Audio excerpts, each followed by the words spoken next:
오늘 이 시간에는 처음 사랑을 회복하라 라는 제목을 가지고 말씀 증거하도록 하겠습니다. 제목을 함께 따라하겠습니다. 처음 사랑을 회복합시다. 옆에 있는 분들을 보시면서 인사하겠습니다. 처음 사랑을 회복합시다. 인사하겠습니다. 시작. 처음 사랑을 회복합시다. 우리가 지금 계속해서 요한계시록 말씀을 살펴보고 있는데, 이제 요한계시록 2장과 3장은 예수님께서 소아시아 7교회에 보낸 편지의 내용을 담고 있습니다. 이 7교회, 지난번에도 이미 말씀드렸지만 당시 1세기에 소아시아 7교회만 있었던 것이 아니라 여러 교회들이 있었지만 7교회에 보낸 것은 이 7이라는 숫자가 어떤 숫자라고 했죠? 완전 숫자다. 사실 이들이 소아시아의 대표적인 교회이기도 하지만 이들은 이제 오고 가는 모든 교회들을 대표하는 교회들로서 어찌면 이 7가지 교회의 유형이 교회들마다 어떤 유형들로 하나는 이런 교회에 속하구나라는 그런 내용들을 담고 있습니다. 그러기에 우리가 이제 오늘부터 살펴볼 7교회에 보내진 이 편지의 말씀은 그들에게만 보내진 메시지가 아니라 지금 이 시대 21세기 2023년을 살아가고 있는 저와 여러분에게도 주시는 음성으로 들을 수 있어야 한다는 거예요. 그래서 오늘 본문 7절에 보면 이렇게 말씀합니다. 귀 있는 자들은 성령이 누구에게 하시는 말씀이요? 교회들에게 하시는 말씀을 들으시라. 에베소 교회만 아니라 교회된 저와 여러분에게도 지금 말씀하시는 주님이심을 믿고 우리 한 사람 한 사람에게 오늘도 찾아오셔서 주시는 그 음성을 듣고 돌아가는 귀한 시간이 되어지기를 주님의 이름으로 축원합니다. 7교회의 편지를 우리가 살펴볼 때 이 7교회에 보낸 주님의 편지에는 동일한 패턴이 나오는 것을 보게 됩니다. 먼저는 어떤 교회, 그러니까 교회의 이름을 부르면서 그 교회 사자에게 편지하라라고 명령과 함께 그 교회의 편지를 보내는 주님의 모습에 대해서 첫 번째 소개해주고 있어요. 각 교회 형편에 맞는 주님의 모습을 우리에게 소개해주고 그 주님이 이제 그 교회를 향한 칭찬과 책망을 주시는 말씀을 듣게 됩니다. 따라합시다. 칭찬과 책망. 어떤 교회는 칭찬과 책망 모두가 나오고 어떤 교회는 칭찬만 나오고 또 어떤 교회는 책망만 나오는 교회들도 있습니다. 그리고 나서 그들을 향한 경고와 권면의 말씀이 있습니다. 뭐가 있다고요?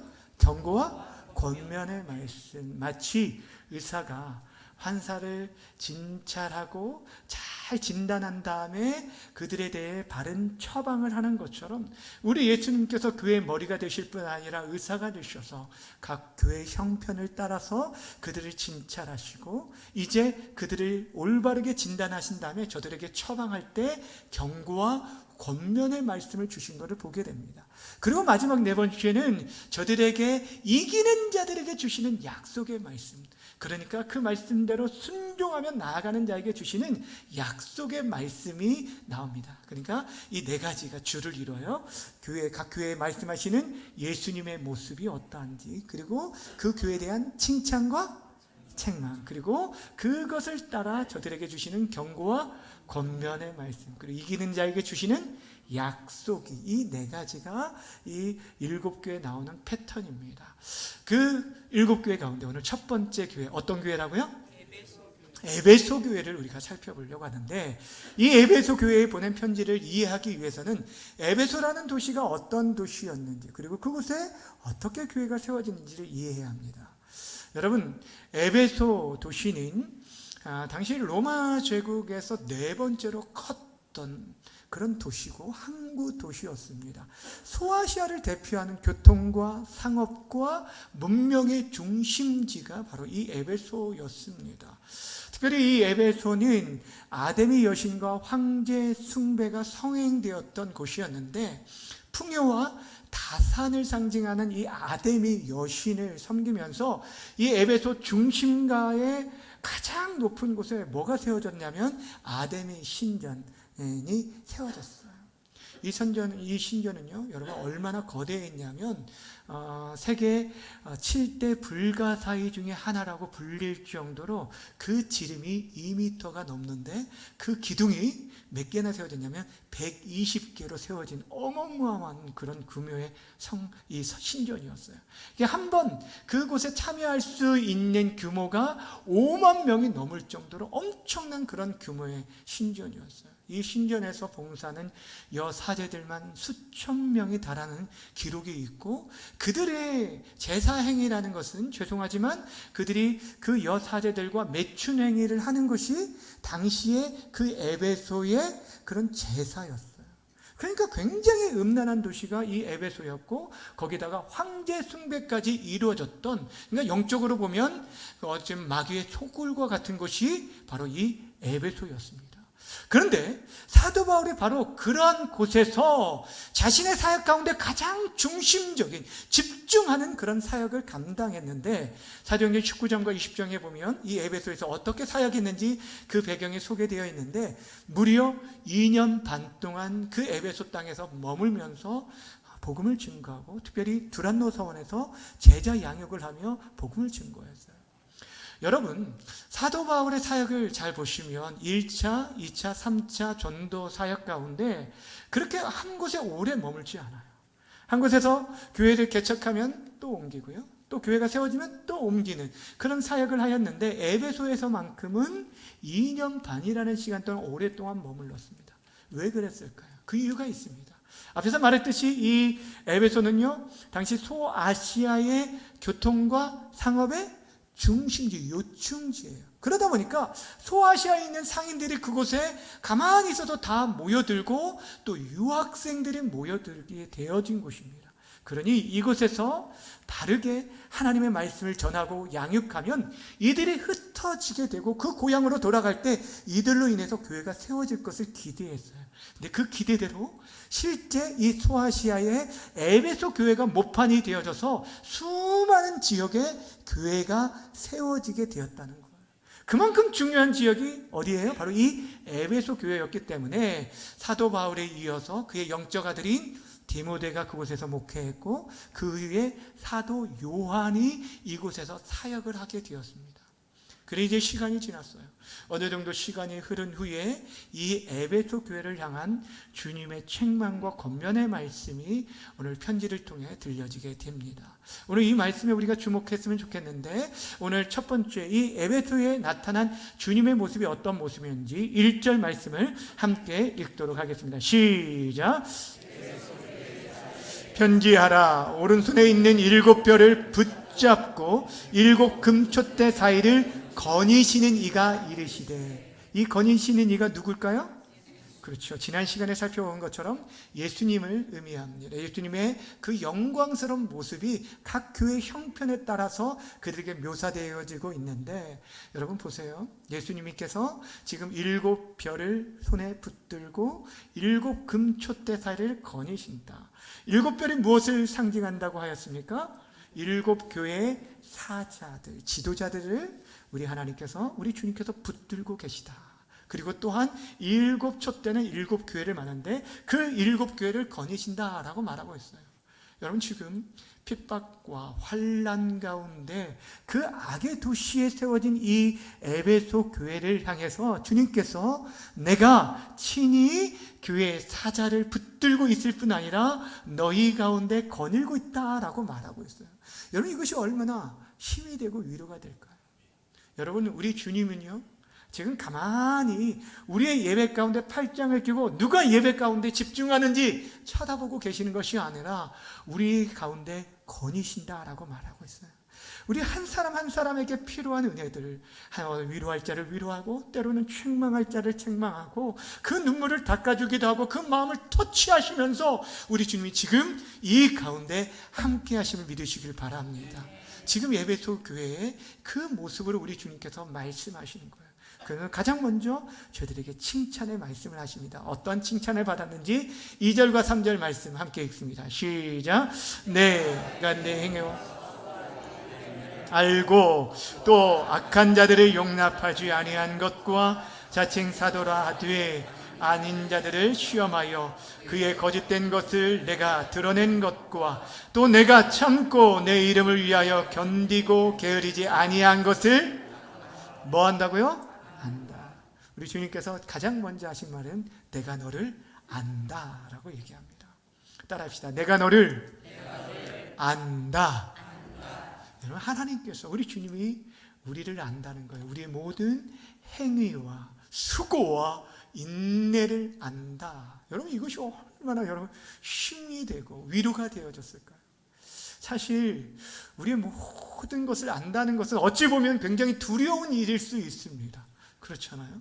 그런데 우리가 정말 주의 영광을 위해 그 고난 가운데, 핍박 가운데서도 믿음을 지키며 참고 인내하며 그 나아가는 것들을 다른 사람들은 아무도 몰라준다 할지라도 우리 주님이 아시면 그 하나만으로 우리는 힘을 얻을 수 있는 거예요.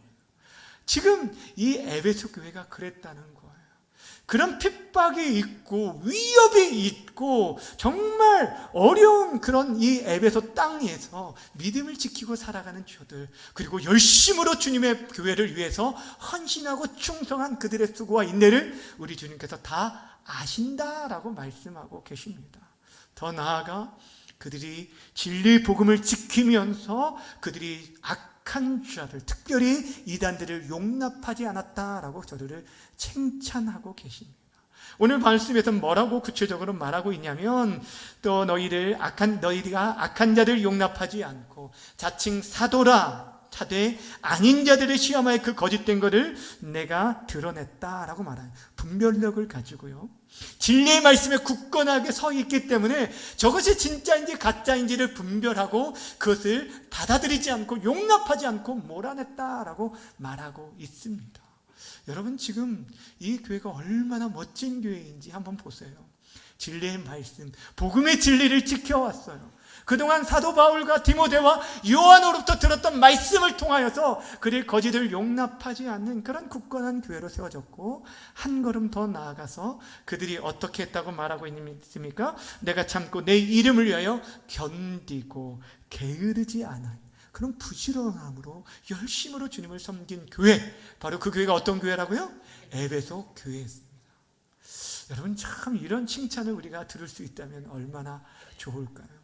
당시 아데미 여신과 또 황제 숭배가 성행했던 그 땅 가운데, 여러분, 믿음을 지키는 것만으로도 대단한데 거기서 멈추지 않아요. 그 진리를 가지고 죄악과 타협하지 않고 용납하지 아니하고 복음의 진리를 지킬 뿐 아니라 교회 공동체를 정말 열심을 다해, 마음을 다해, 뜻을 다해서 섬긴 자들, 이들에 대해서 칭찬합니다. 근데 특별히 여러분, 이들이 악한 자들을 용납하지 않고 거짓된 자들을 물리쳤다라는 이 말씀은 6절에 기록된 것처럼 니골라 당을 용납하지 않았던 것을 의미합니다.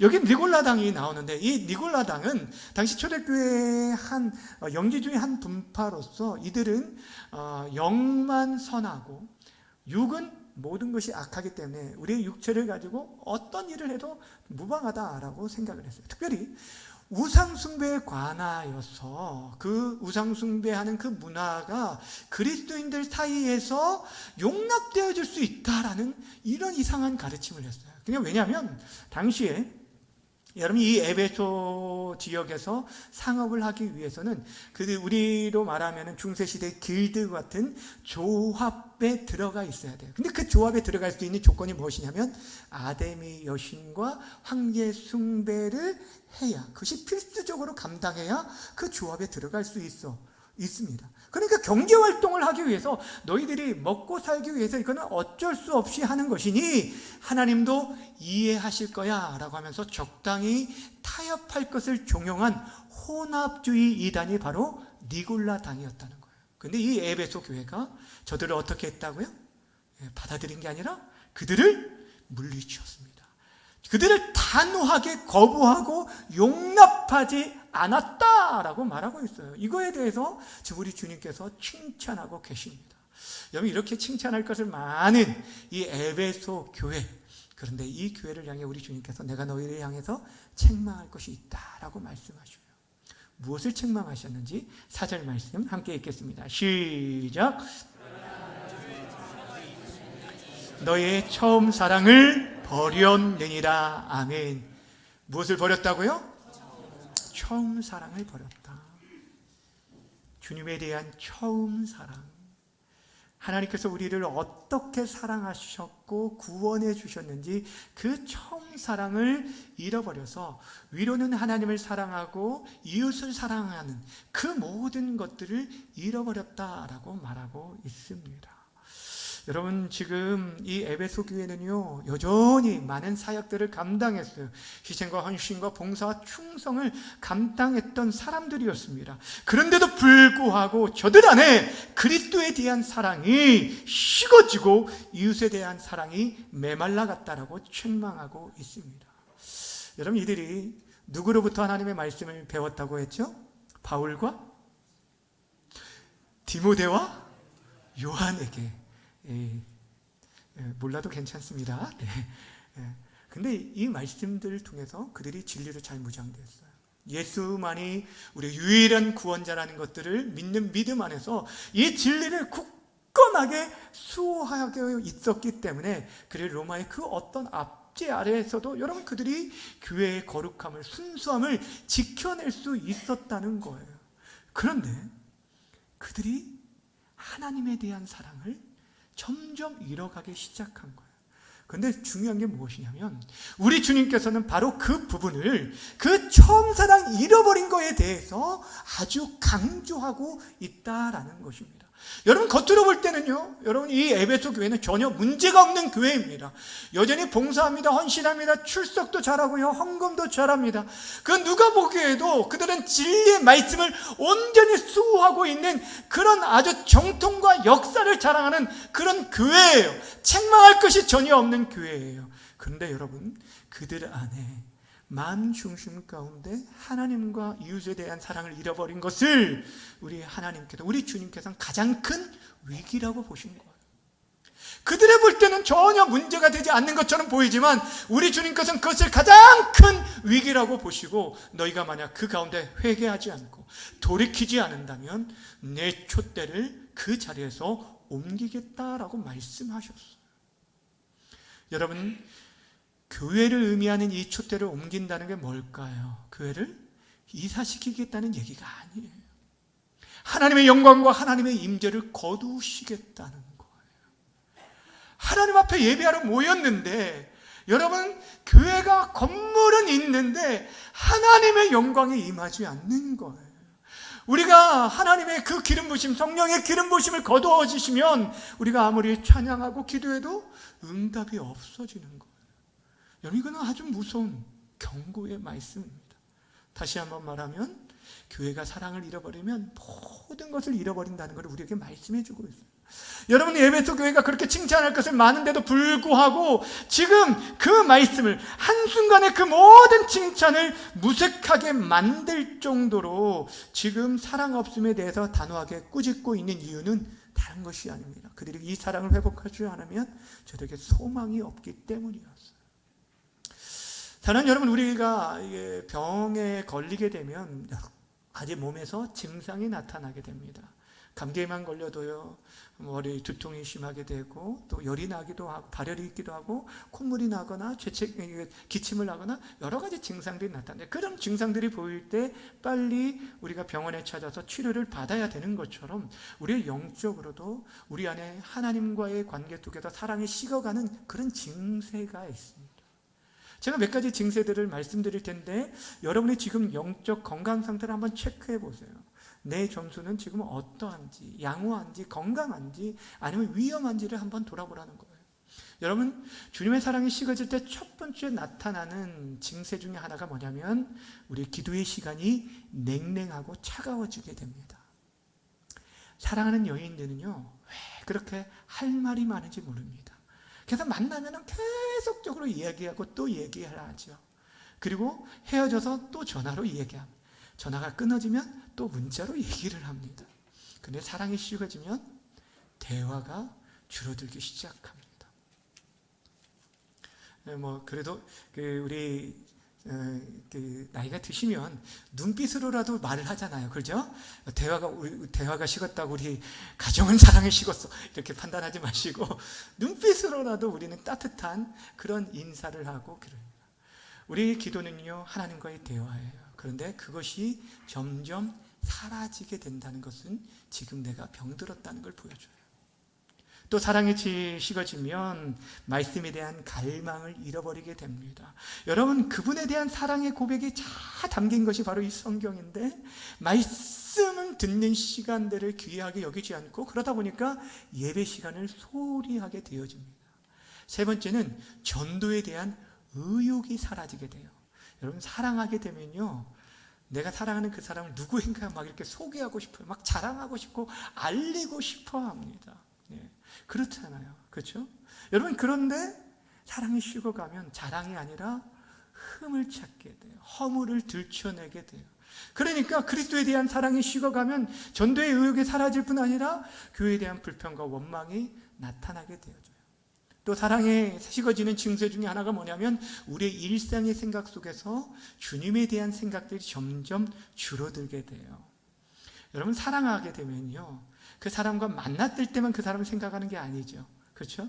회사에 있을 때든지 길을 걸을 때든지 또 맛있는 거 먹을 때 여러분, 남편과 아내 생각나지 않아요?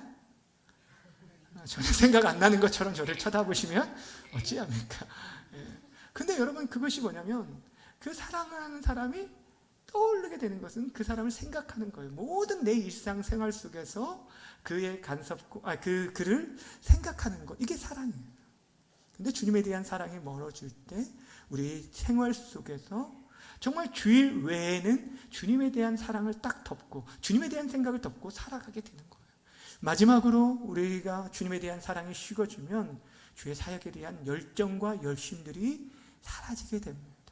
그 모든 사역들이 짐으로 여겨주셔요. 그래서 그것들을 피하려고만 합니다. 여러분, 우리에게 있어서 사역이 힘들어서 내가 탈진한다라고 말을 하는데 사실 그게 아니에요. 우리 안에 사랑이 식어졌기 때문에, 은혜가 메말랐기 때문에 힘든 거예요. 여러분, 기억하시길 바랍니다. 주의 일은요, 시간이 남아도는 사람이 감당하는 것이 아니라 주님을 사랑하는 자들이 감당하는 것입니다. 믿으십니까? 아멘. 저는 우리 교회 성도들이 교회를 섬기는 모습 속에서 정말 주님을 사랑하는 모습들을 참 많이 봐요. 얼마나 더운 날씨인데 그 날씨에 아이들 갈비 구워준다고 그 뜨거운 그 숯불 그 안에서 이 맛있는 갈비를 구워주기 위해서 땀을 휘휘 흘리면서도 여러분, 얼마나 기쁨으로 그 일들을 감당하는지 저는 그런 모습 속에서 참 감사하다라는 그런 생각을 해요. 자, 여러분, 이 5가지 증세 가운데 나는 몇 가지나 해당이 되는지 손으로 표시하지 않아도 됩니다. 마음속으로 생각해 보세요. 내가 지금 영적 건강 상태가 어떤지를 정확하게 한번 파악해 보라는 거예요. 자, 그렇다면 여러분, 왜 에베소 교회가 그 주님에 대한 처음 사랑을 잃어버리게 되었을까? 많은 학자들은 그들이 이 진리를 수호하는 가운데 오히려 그로 인해서 점점 성도들 가운데 사랑이 식어갔을 것이다 라고 추측을 합니다. 다시 말씀드리면 진리의 정통성을 지켜내기 위해서 다른 사람들을 계속적으로 의심하고 판단하고 때로는 정죄하고 비난하기 시작했다라는 것입니다. 조금만 잘못해도 저 사람 니골라당 아니야? 저 사람 지금 로마 황제에 숭배하고 어떻게 저렇게 계속적으로 그 로마 관직에 계속적으로 오를 수 있었지? 뭔가 있어 하면서 계속적으로 의심하다 보니까 때로는 진리를 지키기 위해서 꺼내든 이 정의의 칼을 이단의 세력이 아니라 성도들에게 서로에게 휘두르기 시작하면서 점점 공동체 안에 사랑이 메말라 가기 시작했다는 거예요. 여러분, 일제 36년의 그 통치 가운데 그 말기에 30년 중후반부터 일제가 조선 전국에 신사참배를 강요하기 시작했습니다. 특별히 교회와 신학교에 강요를 하면서 그것에 동참하지 않으면 교회 문을 닫고 신학교의 문을 닫게 만들었습니다. 그럼에도 불구하고 끝까지 신사참배를 반대하면서 정말 목숨을 걸면서 믿음을 지켰던 주기철 목사님과 같은 분이 계셨는가 하면 그렇지 아니하고 좋은 게 좋은 거라고 하면서 한국교회가 이 신사참배에 무릎을 꿇은 일들도 있었습니다. 다시 말씀드리면 한편에서는 끝까지 신사참배에 무릎을 꿇지 않고 핍박을 이겨낸 교단에 또한 교단들과 그런 교단들이 있었고 그런 목회자들이 있었던 반면에 또 한편에서는 하나님께서도 다 이해하실 거야 라고 하면서 그 신사참배에 무릎을 꿇었던 목회자들과 교단들이 있었다는 거예요. 근데 문제는 해방 이후에 찾아왔어요. 해방이 되고 나서 신사참배를 견디어왔던 교단과 목회자들이 그렇지 못했던 사람들을 향해서 정죄의 칼을 휘두르기 시작했습니다. 저들을 비난하기 시작합니다. 저들을 용서하고 받아들이고 용납한 것이 아니라 오히려 변절자라고 저들을 내몰기 시작하면서 한국교회가 분열의 아픔을 가져오기 시작했어요. 그래서 진리를 수호하는 그런 아름다운 모습을 간직하고 있었지만 오히려 역사와 전통을 간직하고 있는 개혁파, 특별히 정통 보수 신학을 하고 있는 교단들이 어떻게 되었습니까? 점점 메마른 그런 감정을 가지고 메마른 신학을 가지고 정죄하고 경직된 신앙 그 껍데기만 남게 되었다는 것. 우리 주님께서 우리에게 진정으로 보여주셨던 우리를 어떻게 사랑하셨던 그 사랑과 이해와 용서가 점점 교회 공동체 안에서 메마르고 사라지게 되었다는 거예요. 사랑하는 여러분, 기억하시길 바랍니다. 분명 교회는 바른 신학과 바른 교리 위에 세워져야 합니다. 바른 신앙이 바탕이 되지 않으면 그는 교회가 될 수 없습니다. 그런데 바른 신앙만을 주장하다 보면 사랑을 잃어버릴 수도 있다라는 거예요. 우리 주님께서는 우리에게 기대하시는 것은 우리가 진리의 말씀을 굳건히 수호할 수 있는 자들이 되기를 바라면서 동시에 우리가 세상과 분리되는 자들이 아니라 세상을 향해 그 은혜와 사랑들을 나누는 축복의 통로가 되기를 원한다는 것입니다. 그런데 지금 이 에베소 교회가 진리를 수호하기는 하였지만 그들이 세상을 향해 나아가는 그 주님의 사랑이 단절됨에 그들을 책망하고 있는 것을 보게 되어집니다. 그런데 감사한 것은 오늘 본문에서 우리 주님께서 책망으로 끝나지 않으셨죠. 저들을 다시금 돌이킬 수 있는, 저들을 회복할 수 있는 길을 가르쳐 주셨습니다. 5절 말씀 함께 읽도록 하겠습니다. 5절입니다. 시작! 그러므로 어디서 떨어졌는지를 생각하고 회개하여 처음 행위를 가지라. 만일 그리하지 아니하고 회개하지 아니하면 내가 내게 가서 내 촛대를 그 자리에서 뭐하리라고요? 옮기리라. 내 촛대를 옮기리라고 경고의 말씀을 주셨는데, 자 여기서 해결 방향 세 가지를 말하고 있어요. 동사를 보면은 제가 빨간색으로 표시했는데 뭐라고 했냐면 생각하고 회개하고 처음 행위를 가지라는 거예요. 따라합시다. 생각하고 회개하고 처음 행위를 가지라. 어디서부터 떨어졌는지를 생각하라. 너희가 어디서부터 구원을 받았는지, 내가 너희를 어떻게 사랑하여 구원해 줬는지 그 십자가의 사랑을 먼저 생각하라는 거예요. 내가 사랑받을 자격이 있어서 구원받은 게 아니잖아요. 여러분들 사랑받을 자격이 있어서 이 자리에 있는 거 아니잖아요. 하나님이 그 크신 사랑으로 우리를 용납해 주셨는데, 그런데 내가 그 사랑으로 지금 이웃을 대하고 있는지, 주님이 나를 사랑하셨던 그 마음으로 그 시선으로 그들을 대하고 있는지, 그렇지 못한 모습을 회개하라는 것. 주님의 사랑이 아니라 내 판단과 기준으로 저들을 정죄하고 비난하고 판단하고 살았던 그 모든 것들을 회개하라는 거예요. 돌이키라는 거예요.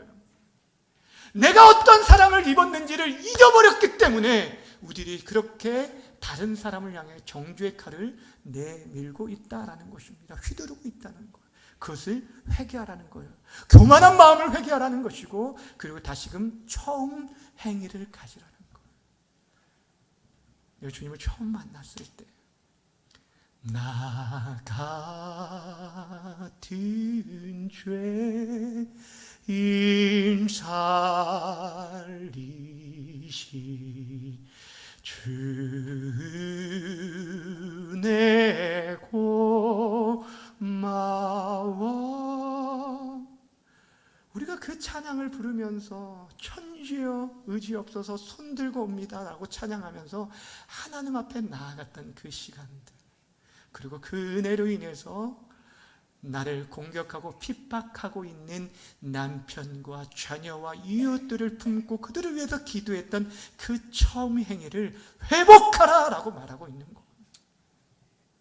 사랑하는 여러분, 우리가 교회 공동체가 이 첫사랑을 회복해야 한 이유는 다른 것이 아닙니다. 우리가 사랑이 없으면, 사랑을 잃어버리면 우리는 아무것도 아니기 때문에, 아무리 우리가 많은 일들을, 놀라운 일들, 사람들이 볼 때 참 주목할 만한 그런 큰 일들을 교회가 감당한다 할지라도 우리가 진짜 주님에 대한 사랑이 없으면 아무 유익이 없다는 거예요. 그래서 사도 바울이 고린도전서 13장 1절에서 3절에 이렇게 말합니다. 좀 길지만 함께 읽어보도록 하겠습니다. 시작. 내가 사람의 방언과 천사의 말을 할지라도 무엇이 없으면, 사랑이 없으면 소리나는 구리와 울리는 꽹과리가 되고, 내가 예언하는 능력이 있어 모든 비밀과 모든 지식을 알고 또 산을 옮길 만한 모든 믿음이 있을지라도 사랑이 없으면 내게 아무것도 아니에요. 내가 내게 있는 모든 것으로 구지하고 또 내 몸을 불사르게 내어줄지라도 사랑이 없으면 내게 아무 유익이 없느니라. 여러분들이 아무리 큰 믿음이 있고 능력이 있어서 산을 옮길 만한 그런 믿음이 있고요, 여러분 자신을 완전히 희생하여서 헌신하고 여러분의 재산을 다 헌금한다 할지라도 여러분 사랑이 없으면 아무것도 아니라, 주님에 대한 사랑이 없으면, 십자가의 사랑에 메마르면 아무것도 아니라고 주님께서 지금 우리에게 말씀해 주고 있습니다. 주의 사랑하는 여러분, 교회 공동체가 사랑을 회복하고 우리 자신이 이 사랑을 먼저 회복해야 할 이유가 무엇이냐면, 그 사랑이 우리 안에 임할 때만이 진정으로 다른 사람을 섬길 수 있기 때문이에요. 여러분, 내가 가지고 있는 사랑으로는요, 결국에 그 사랑이 자기 중심적인 사랑이 되고 이기적인 사랑이 되는 것을 보게 됩니다.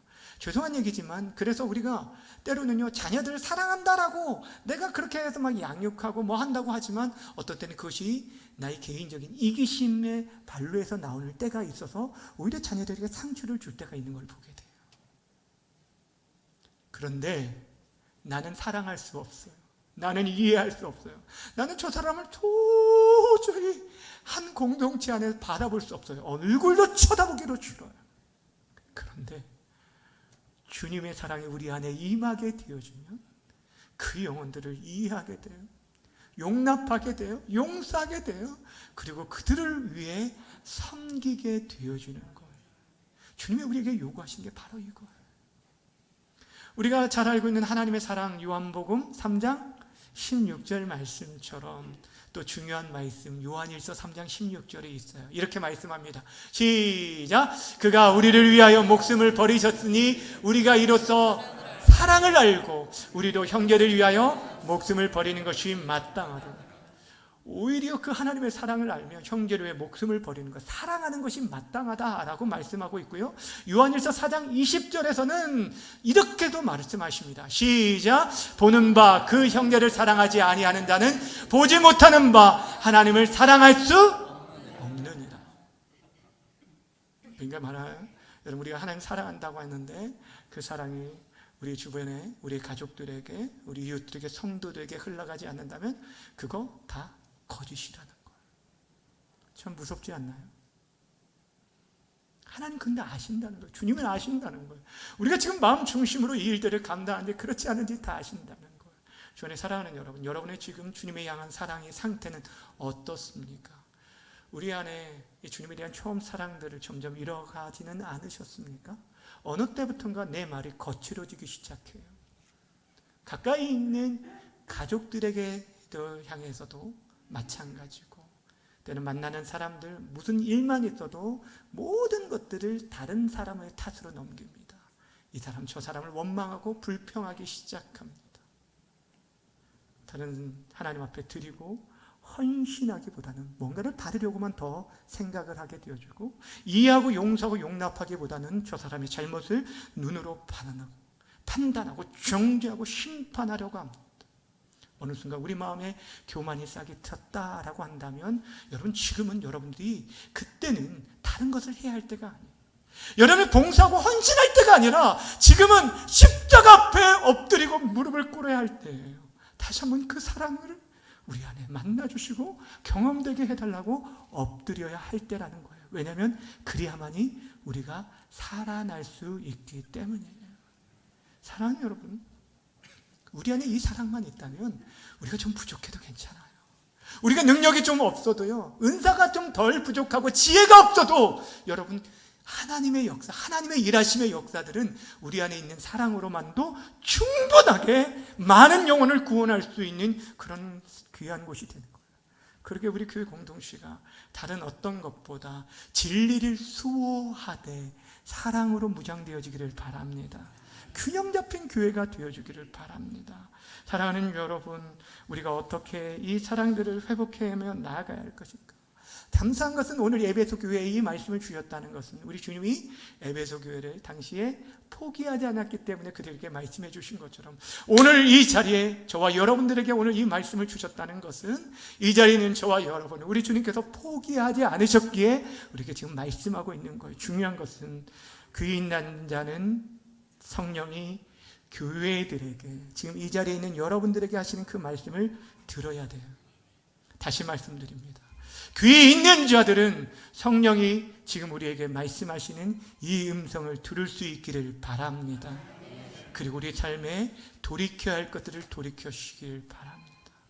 내가 지금 어디서부터 떨어졌는지, 내가 어떠한 사랑을 받았는지, 이 자리에 설 수 있는 인생들이 아무도 없었는데 그 은혜와 사랑 가운데 우리가 이 자리에 있기에, 그 사랑으로 사랑하지 못했던 우리의 죄악된 모습들, 교만한 모습들 주님 앞에 회개하고 다시금 처음 사랑을 회복하며 나아갈 수 있기를 바랍니다. 그 사랑이 여러분을 살리고 우리 교회 공동체를 살리고, 그래서 정말 오늘 약속하신 말씀처럼 하나님 나라에 그 생명의 나무의 열매를 다 먹고 하나님 나라에서 왕노릇 할 수 있는 진정한 그리스도의 백성들, 주의 자녀들이 다 되어지기를 주님의 이름으로 간절히 축원합니다. 이 시간 함께 찬양하며 기도하도록 하겠습니다. 십자가의 길 순교자의 삶이라는 찬양인데요, 이 가사 보면 우리 안에 정말 무엇으로 사역을 하며 살아가야 할 것인지, 단지 어떤 열심으로만이 아니라 주님의 마음을 가지고 말하고 행동하고 생각하고 그 주님의 눈물을 가지고 영혼들을 바라보고 섬길 수 있는, 정말 그 십자가의 길을 걸어갈 수 있는 우리 모두가 되어지기를 소원하는 마음으로 우리 함께 찬양하며 나아가겠습니다.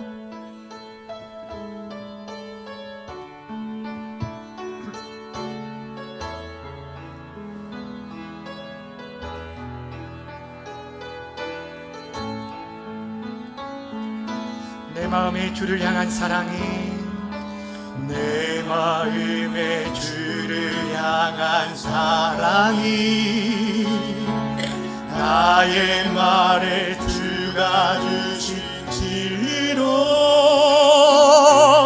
나의 눈에 주의 눈물 채워주소서.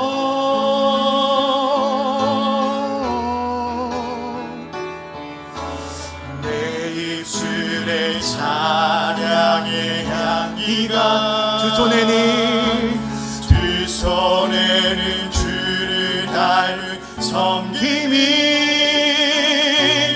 나의 삶에 주의 흔적 나게 하소서. 하나님의 사랑이 영원히 함께하리.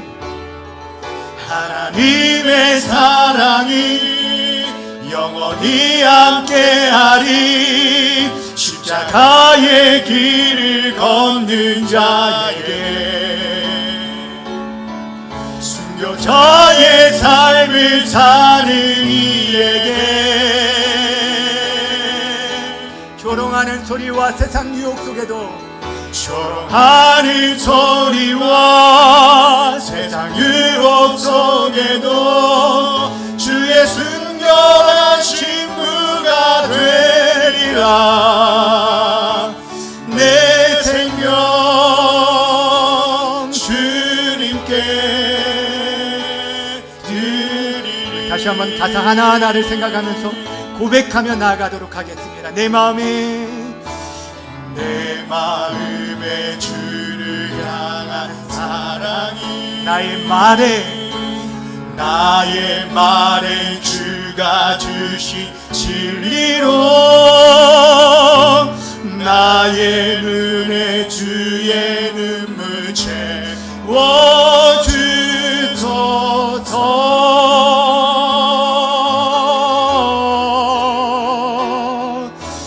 내 입술에 찬양의 향기가 두 손에 주를 닮은 섬김이 나의 삶에 주의 흔적 나게 하소서. 하나님의 사랑이 영원히 함께할 것입니다. 하나님의 사랑이 영원히 함께하리. 십자가의 길을 걷는 자의 순교자의 삶을 사는 이에게 조롱하는 소리와 세상 유혹 속에도 조롱하는 소리와 세상 유혹 속에도 주의 순결한 신부가 되리라. 내 생명 다시 한번 내 생명 주님께 다시 한번 내 생명 주님께 내 생명 주님께 내 생명 주님께 드리리.